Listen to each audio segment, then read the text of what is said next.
Hello everyone, happy Sunday. இன்றைக்கி வந்து Philips ஏர் fryer அதை பற்றின ரிவ்யூ தான் உங்கள் கூட ஷேர் பண்ண போகிறேன். ரொம்ப நாளாக ரிசர்ச் பண்ணி இந்த ஏர் ஃப்ரையர் வந்து ரொம்ப நல்லா இருக்குன்னு நிறைய ரிவ்யூலாம் வந்து படித்ததுக்கப்புறம் இந்த ஏர் ஃப்ரையர் வந்து நாங்கள் வாங்கி அதில் வந்து ஒரு ஹோல் சிக்கனை வந்து எப்படி குக் பண்ணணும் அப்படின்ற ரெசிபி தான் இதில் வந்து ஷேர் பண்ணியிருக்கேன்.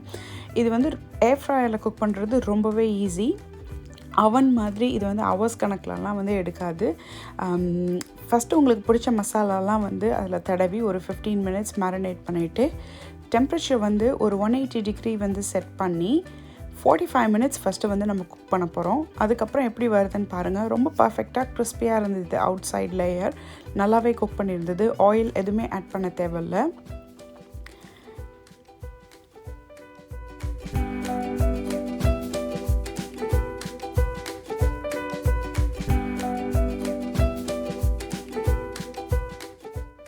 ஓகே, 45 மினிட்ஸ் வந்து முடிஞ்சிருச்சு.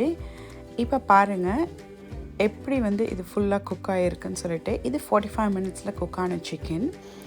இதை வந்து கட் பண்ணி வந்து பார்த்திங்கன்னா உள்ளேயும் நல்லாவே குக் ஆகிருந்தது. பட் ஆனால் எனக்கு வந்து கொஞ்சம் மசாலாலாம் உள்ளே வந்து இறங்கி இருந்தால் தான் வந்து ரொம்பவே பிடிக்கும்.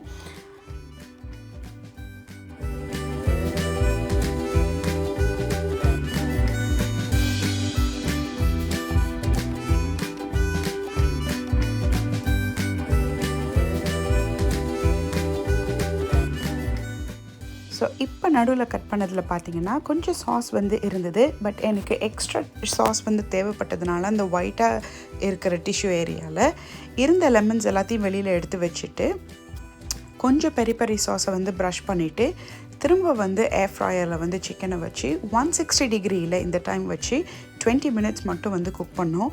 சிக்கன் ஓரளவு கம்ப்ளீட்டாக குக் ஆகிட்டதுனால டெம்பரேச்சரை வந்து கம்மி பண்ணியாச்சு.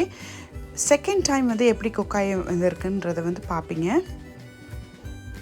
ஸோ 20 மினிட்ஸ் வந்து முடிஞ்சதுக்கப்புறம் சிக்கன் வந்து ரொம்ப பர்ஃபெக்டாகவே குக் ஆகிருந்தது. எல்லா மசாலாவும் வந்து இறங்கி ரொம்ப மாய்ஸ்டாக இருந்தது. எக்ஸஸான ஆயில் அந்த ஸ்கின்னில் உள்ளது எல்லாமே வந்து கீழே உள்ள பாஸ்கெட்டில் கலெக்ட் ஆகிட்டதுனால ரொம்ப ஹெல்த்தியாகவும் கூட ஆப்ஷன் இது.